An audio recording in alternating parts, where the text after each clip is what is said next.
मराठा समाजाच्या पोरांना सांगणं आहे की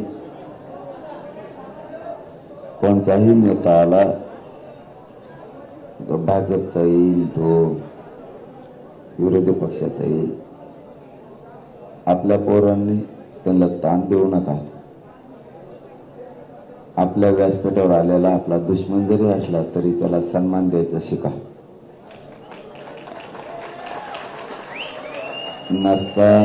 नसता मग नेते यायला भीतील, इकडे येणार नाहीत. मला आता पत्रकारांनी सांगितलं कोणीतरी मोगा गोंधळ घातला. नेते आल्यावर तुम्ही गोंधळ घालणार असले तर तुमच्याकडे कोणी येणार नाही. विरोधी पक्षाचा असो किंवा तो भाजपचा असो, कोणी जरी आलं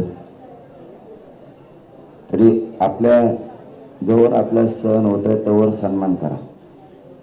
ज्यावेळेस आपल्याला वाटणार आहे आरक्षण भेटत नाही त्या टायमाला बघू आपण काय करायचं.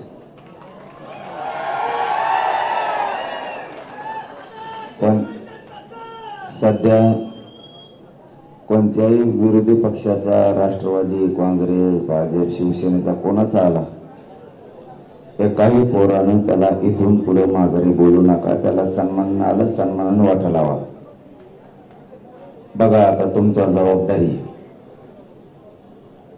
तो गोंधळ घालणारे कोण आहे ती बघावं लागेल आपल्याला. व्हिडिओ असूनच त्याचा सरकारने पाठवलेले आहेत का?